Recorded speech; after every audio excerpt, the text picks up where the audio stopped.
Today I am delighted to be joined by Claudia Noriega-Bernstein.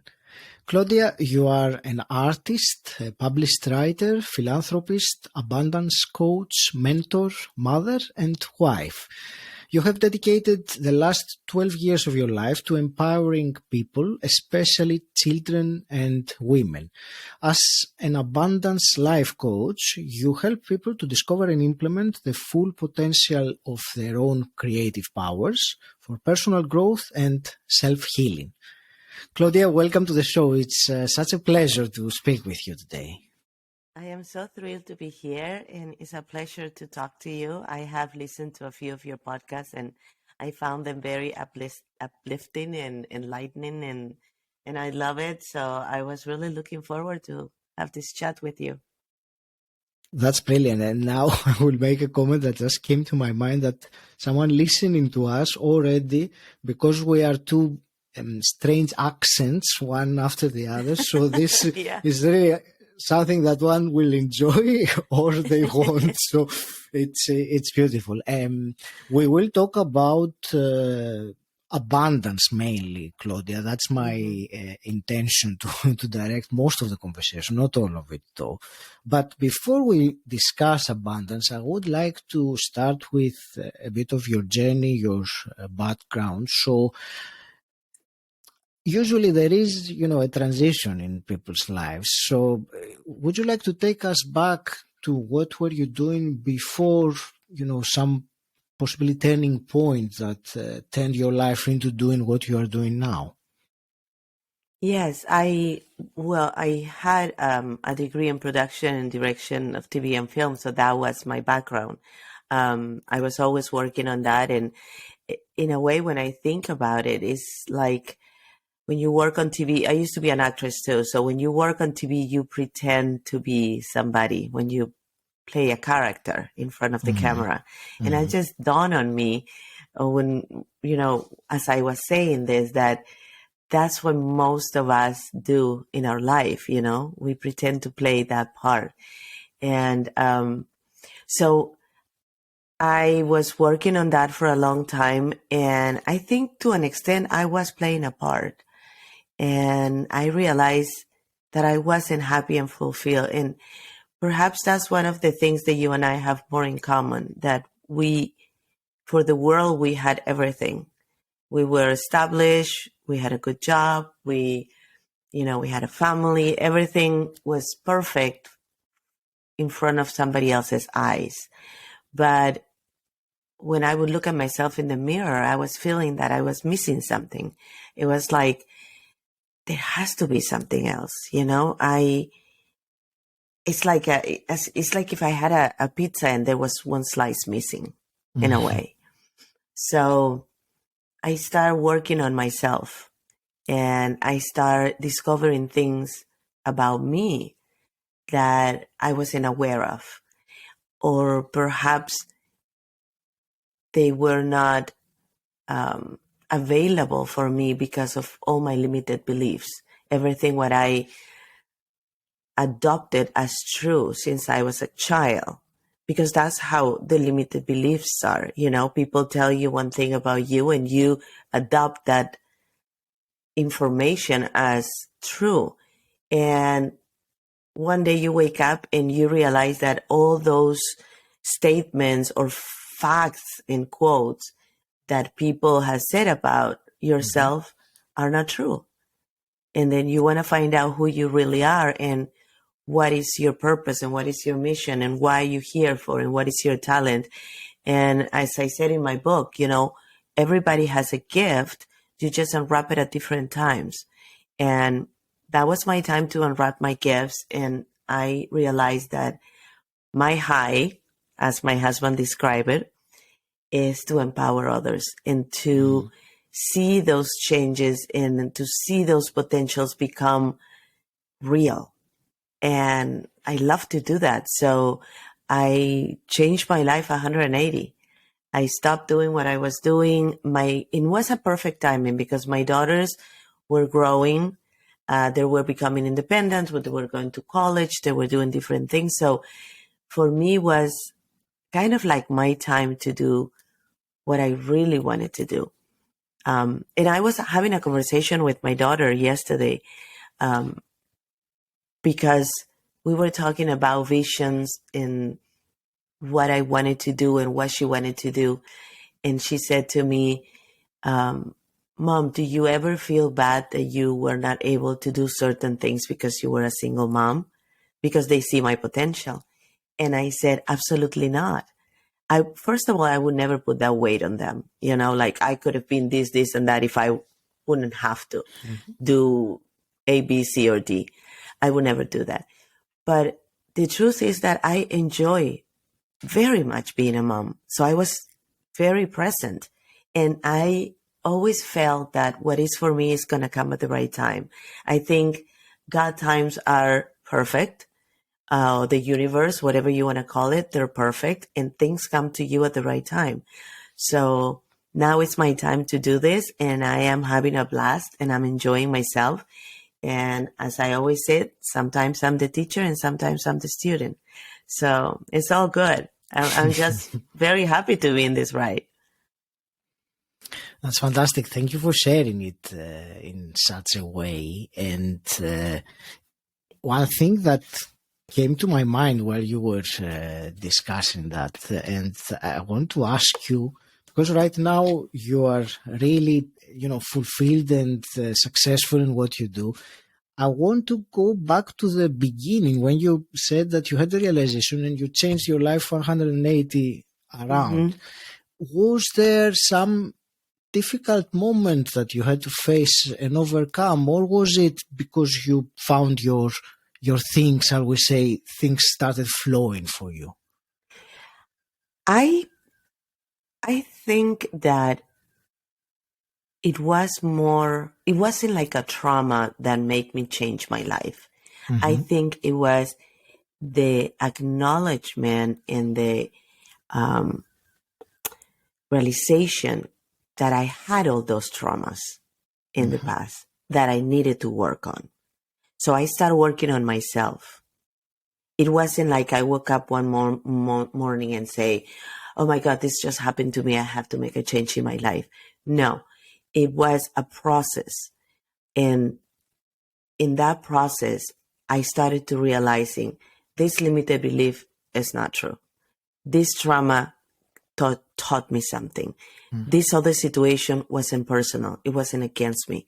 And then realizing, like looking backwards, to my life and say, okay, I am where I am right now because of everything that happened for me, not to me. And now that I have all these ingredients, I'm going to try to create something delicious for my life. And I started working on myself first.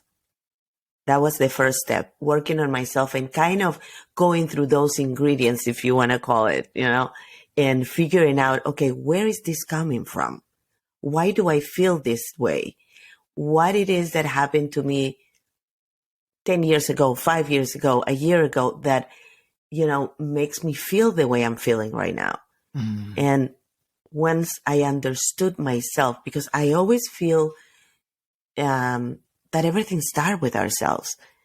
You can love if you don't love yourself. You can respect if you don't respect yourself. So the work starts with you. And when you start working on those limited beliefs and all those traumas and all those experiences that had hold you back, that's when you have the opportunity to make the turn into having a different mindset and having a fulfilled life and have an abundance life. I think the process has to start with you.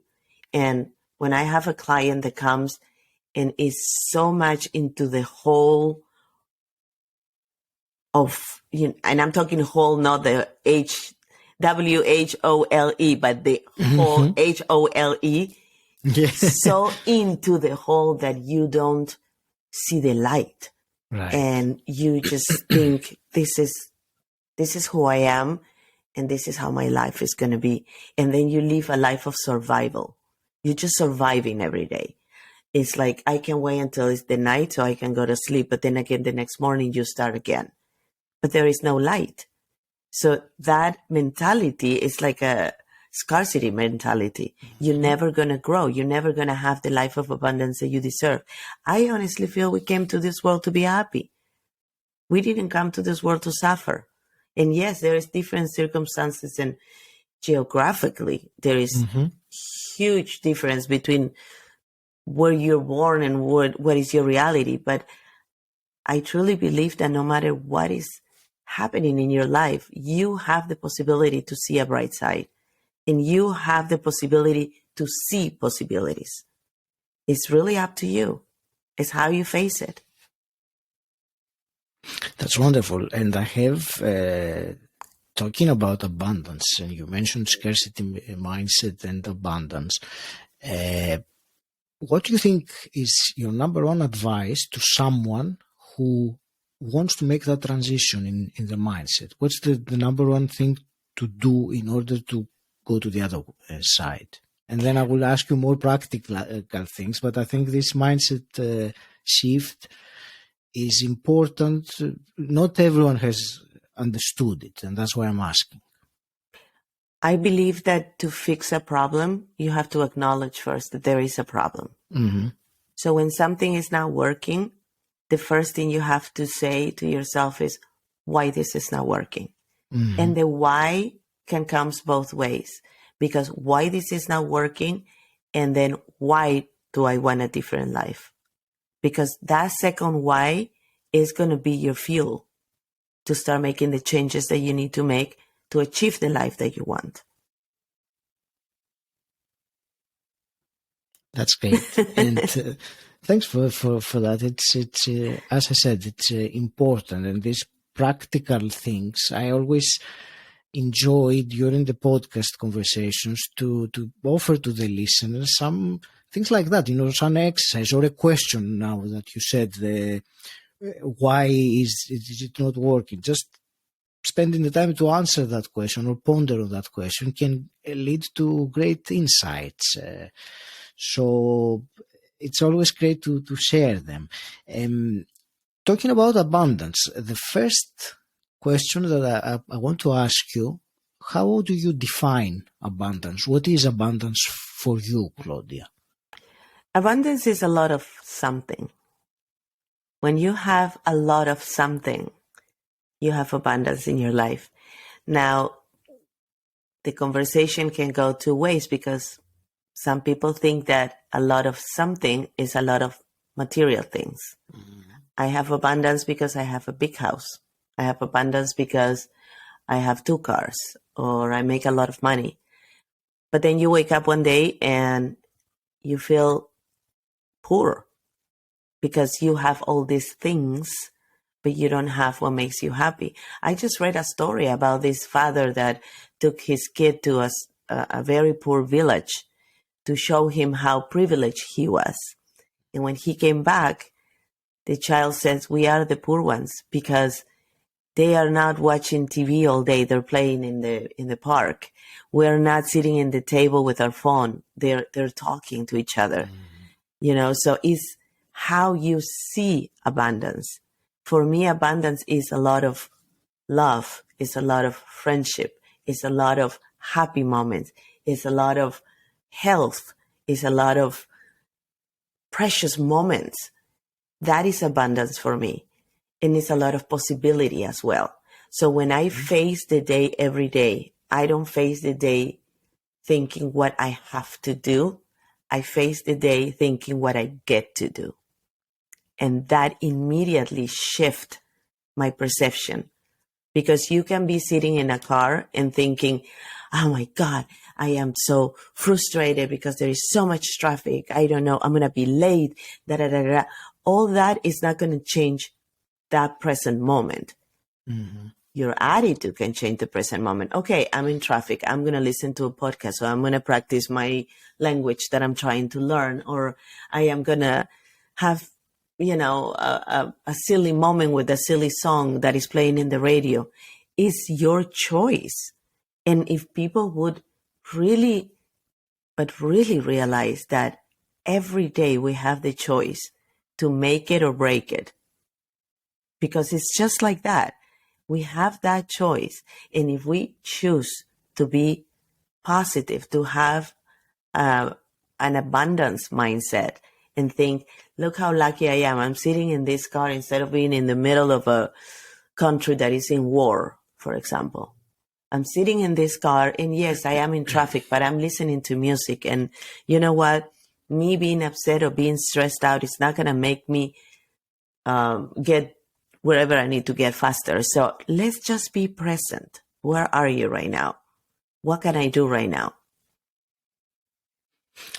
100% agree with you. I would add that the challenge to that is to being present. I mean, is that many times for many people, the autopilot behavior of the mind, shall we say, just takes over, and you are not conscious of what you're thinking, how you're behaving, whether you are stressed out in traffic. You tend to get so much absorbed in this stream of thinking.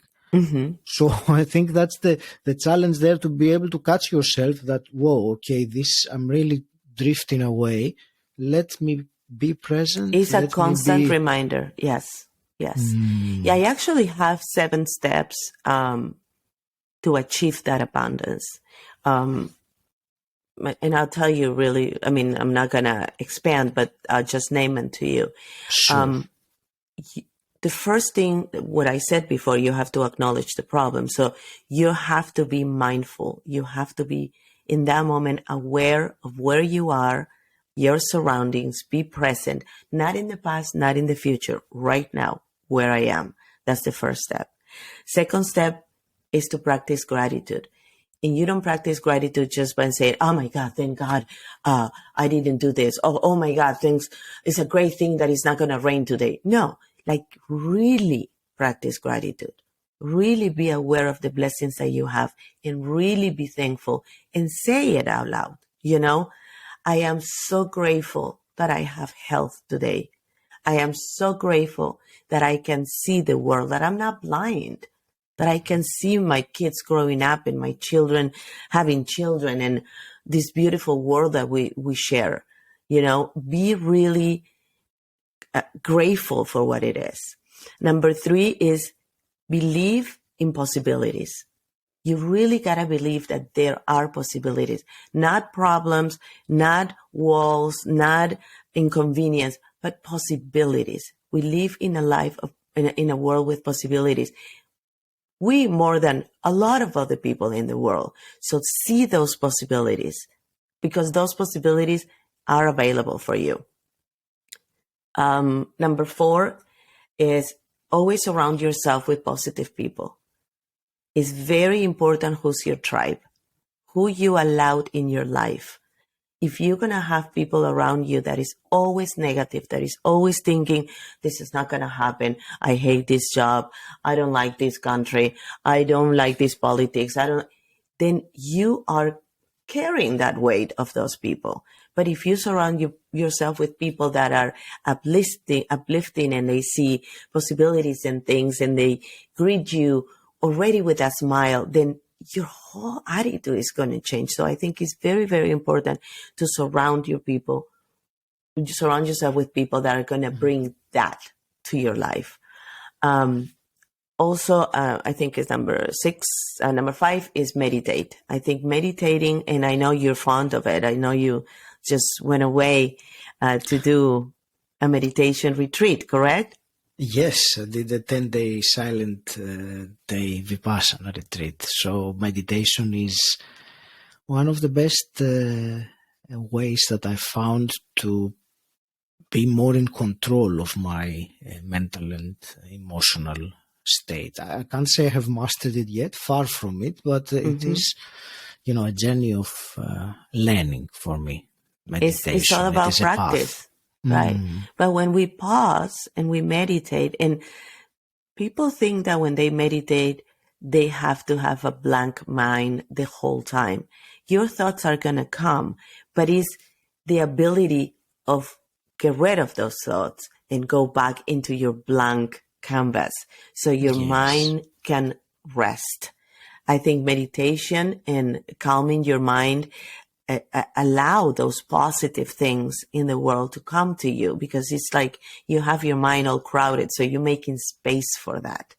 And I think, sometimes I say to my daughters, when you make the space for what is available, when you get rid of the weight from the past, you make the space for what's available for you. Mm-hmm. And if you keep carrying, all the problems from the past, then the new things are not going to come because you don't have the space. Number 6 is pursue what you love. It's very important to do what you love, even if it's a little bit during the day. I mean, I'm not saying that everybody's going to have a hobby and quit their job. No, you got to have a job. That's fine. But pursue what you love. Have that joyful experience in your life, even if it's 10 minutes a day. Even do whatever you need to do to get there, to eventually be in that place doing exactly what you love to do. It might take a long time. It might take a little time. Nobody knows. But every day, make a step closer. Even if it's an inch, just make a little step closer to where you want to be. I think coaching, and that's the last step. Coaching is important. Sometimes we don't have the answers. So we need somebody to guide us. We need somebody to help us find that abundance or realize the abundance that we have in our life. And journaling for me is super, super important. Actually, you said something in your podcast says, stand out, don't fit in. Mm-hmm. And my journal, one of the journals that I wrote is don't shrink to fit. Mm-hmm. Because we oftentimes do that, and there is a very big misconception between fitting in and belonging. We all want to belong. And that is, to an extent, a human need. We need to belong. But you don't have to fit in. It's okay to stand out. It's okay to be different. Why would you want to be like everybody else? I mean, no. So, I remember my daughter one time came home when she was little and she said to me, Mommy, this kid in school told me that I'm odd. What is that? And I go, well, odd is like different, and I tried to explain it to her with her own words because she was little, and she goes, oh, and I go, but that's a good thing. And she goes, why? And I said, why would you want to be like everybody else? Embrace your talent, embrace what's different, because you don't know how you can expand that talent and become something magnificent. But if you push it down or hide it, you will never know. So embrace your oddness. Thank you. And I liked very much what you said about the difference between fitting in and belonging. And fitting in my definition, shall we say, is doing things basically to please or to for other people's expectations, rather than what is in your heart or truly inside you authentically to do. And it's everyone has the human need to belong, but by hiding your unique talents, who you truly are, your brightness, because we all have this light in us. And it's part of the journey to explore and find out what it is and then share it. So that was a great thing you said, the way that you said it. There was one other thing I wanted to ask in terms of abundance. I liked very much your description of the 7 steps, which was also very in a nice structured way, practical for someone to understand, even though all of them are complete common sense. It's just who does them. That's the question. I wanted to ask you also, what is, from your experience, what do you see is the main obstacle that holds people from achieving abundance? Their limited beliefs. I think 100% we just, I think it's easier to accept what other people say than to do the work to grow. It's easier, you know? I am so messy, or I am this. It's the way we speak to ourselves.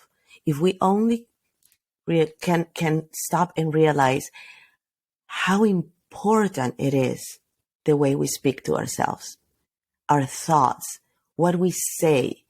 Because if we continue saying, oh my God, I'm so stupid. I am so stupid. I'm sorry I said that. I'm so stupid. That's how you talk to yourself? You're stupid? Would you talk to somebody else like that? Would you talk to your best friend like that? No, you would not tell your best friend 7 times a day you're so stupid. So why would you say that to you? Why would you talk to yourself like that? You should be your best friend. You are the person that knows you best. You're the person that is the longest with you since the moment you're born until the moment you die. So we need to be kind to ourselves.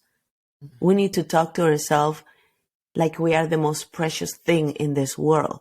And that is not being selfish. That's being self-full. Because you fill yourself with positive things, with empowering things. So then you become the light. I always say, I don't want to be a thermometer. I want to be a thermostat. And I have that in my book. I want to walk in a place and I want to change the narrative. I want to be the positive thing that is coming and it's going to make everything better just by having that attitude.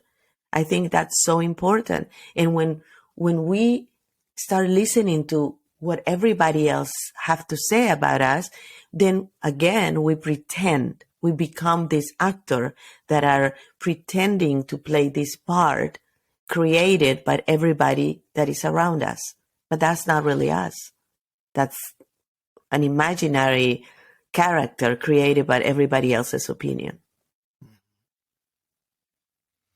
That positive thing that you mentioned, the phrase, to shift someone's attitude.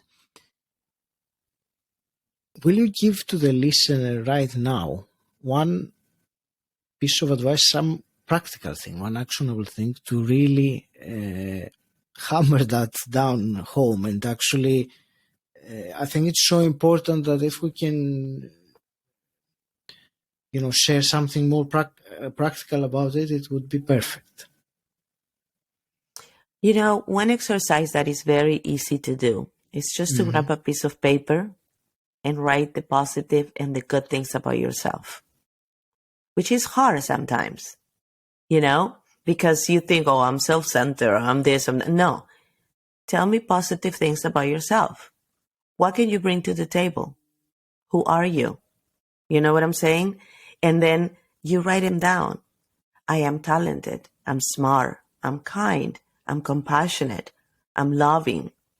You start with you. But that is a very simple exercise to do. Once you do that exercise and you're more in tune with who you are, then you can go to the mirror. And that's another exercise that I'll tell my clients to do. Go to the mirror. Tell yourself you love yourself. Do you know how hard it is for some people to look at themselves in the mirror? Like really look at themselves in the mirror. Look at your eyes in the mirror. They can keep it. They look the other way. It's hard. But try to do that. And once you connect with that person looking back at you, then you say, I love you. You're great. I'm proud of you. You have come a long way. I trust you. You say those things to you and you empower yourself for the day. Imagine you coming to face the world with that attitude. It's like you're wearing a cape. You're a superhero. It's a superhero or a super shiro, however you want to call it. But I think it starts there, but it's a process. Don't expect to have abundance mindset overnight. If you don't have it, if you are not there yet, that's your goal. You need to work every day towards that goal. And perhaps the first day, you're not going to be able to even hold your eyes looking back at you. But the second day, you will achieve a little more. And it's okay if you cry. I have clients that tell me, I have been looking myself in the mirror for 40 years, and now I look at myself in the mirror and I cry. I said, okay, it's okay to cry. You are not going to stop being strong because you're vulnerable. Mm-hmm. That's a total misconception, especially with men. When I do this exercise with men, oh my God, it's like, okay, how long do I have to do that? And I'm like, well, you haven't been looking at yourself. You're looking at me through the mirror. I want you to look at yourself. And they're like looking at themselves and then again, looking at me like, how much longer? Just tell me what you see. Connect with that person. You're not just a body that walks around this world. You have a soul inside you. Connect with that soul. And once you do that and you realize that that person looking back at you got your back, you're not alone anymore. You have everything that you need. If you're going to choose somebody else to share your life, that's a choice. It's not a need. Because you already have everything you need. Everything you need is within you. I love this. Thank you. That's wonderful, Claudia. There is also one other thing. I will change subject slightly. I wanted to ask you about. You have published 3 books. There was one that really caught my attention because it's something I feel quite unique, and I wanted to ask you to share a few of your thoughts, and that's the Gratitude Journal for Children. Mm-hmm. So can you share a little bit about that for me and for the listener who may be a parent and they want to understand the importance of developing the virtue of gratitude from a young age? I have 3 journals and 1 book because I just published the one for men. Mm-hmm. So there are 3 the 3 journals. I published the one for men because my husband was using the one for women and it had too many flowers. So I decided to change it a little bit and make it less girly. I created the journal for children, first of all, because I was very concerned about the amount of children that were killing themselves during COVID. It was very disturbing how the isolation from school, from social life, from being with their friends was affecting them. And I wanted to do something that would help them with their mindfulness, to be present. And how can I do that in a way that is also fun? Mm-hmm. So, as you know, gratitude, because I said it before, is one of the steps that you have to take to create that life of abundance. And we live in a world of instant gratification, especially for children. I want this, you get it. Simple. And sometimes they just don't even have to. They just go online and they order it. They don't even have to ask for it. It's very different than when I was a kid. So I wanted to create something that help them be present, acknowledge what they do have, but also look a little deeper. In the journal for kids, the questions that I have are, well, they have to write the day they are, and then they have little emojis on the side to see how they feel that day. Mm-hmm. And I put those emojis because one time I was, one of my clients, he was a 5-year-old kid, and he was having problems at school. He was being very aggressive. And kids learn things from home. I don't believe that kids are born aggressive or racist or prejudiced. They learn those things from home. So this kid, his parents were going through a divorce and he was angry. So he was having problems in school. When he came, we started playing with, it's like a kind of like a pizza thing, you know, it has different emotions. And we put it together, we build it together. And when we finished, he said to me, there is one that is missing. And I said, which one? Because I have happiness, sadness, anger, the basic feelings, you know, because it's important the children learn the different feelings. When you have your head down, doesn't mean you're always angry. You can be upset, you can be sad, you can be depressed, you can have stomach pain. There is different feelings. So he comes to me and he goes, there is one missing. And I said, which one? And he goes, the stressful one. And I was so impressed that a 5-year-old knew what being stressed looked like, you know? So, and this is what I said. I always say, sometimes I'm the teacher and sometimes I'm the student. I was a student there and a 5-year-old was teaching me. So I decided to put many little emojis of faces. So it's not just sad and happy, anger and sad, you know, let's explore a little more how you feel. Then I have little batteries to see the level of energy, you know, but what was more important for me in the journal was, tell me one thing that always makes you smile.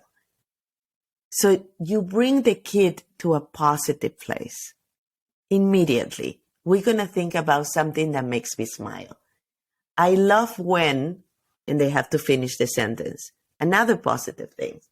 Today I learned. What did you learn today? We learn things every day. I remember getting my kids from school. What did you learn today? Nothing. What do you mean nothing? What do you mean nothing? You learn something.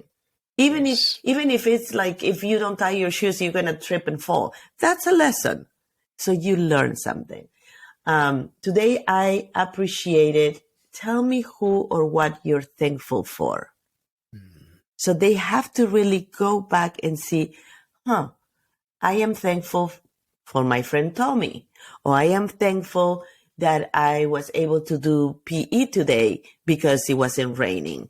Like something positive that happened to you. Immediately you're teaching your children to see the positive in every single day.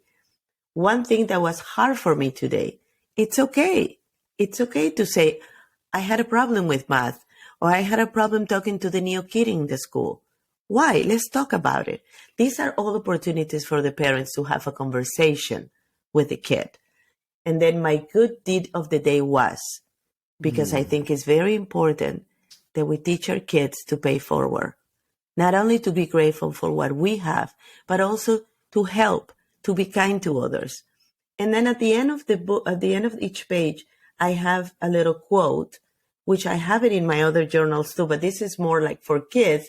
So this one, for example, said, don't let what you can't do stop you from doing what you can do. And I have little stories. I have little exercises. I have problem solvings. I have what is the message in the story, because I have little stories and stuff like that.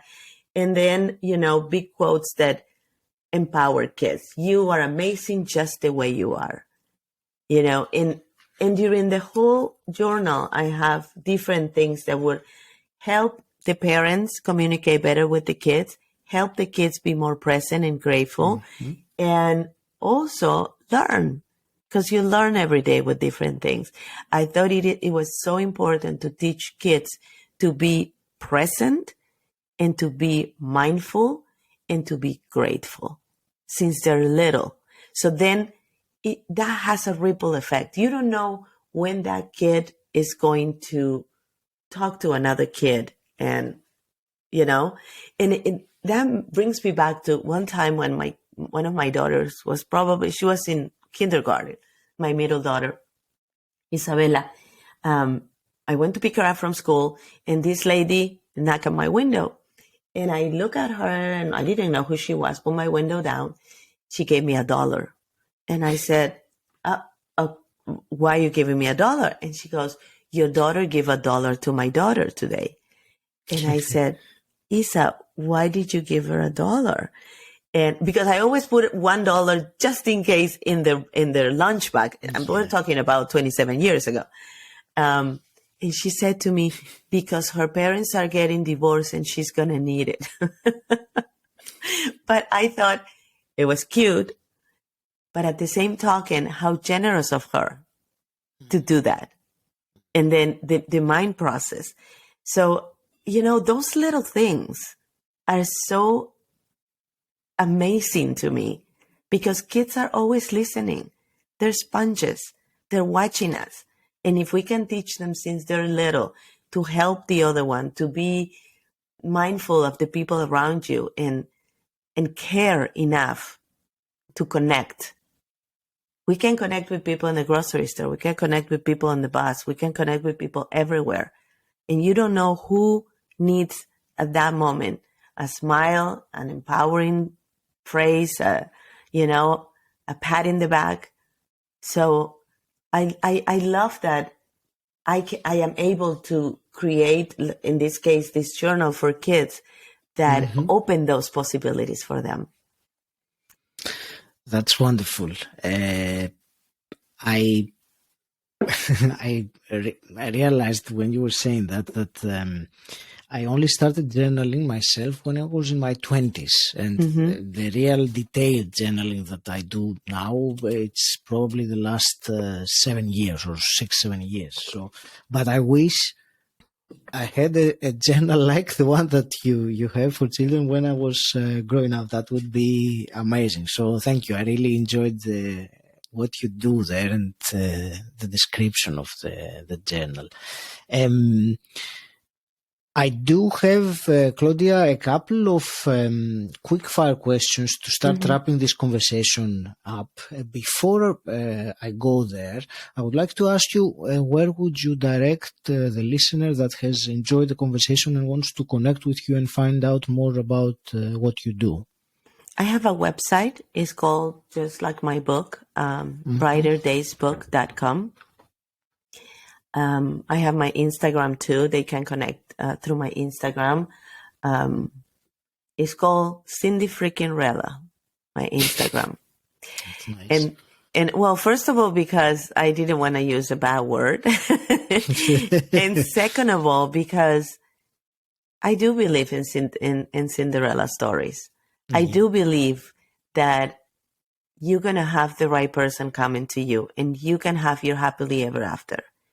It's really up to you, to make the choices and to have the right mindset to look for the possibilities every day. Thank you. That's great.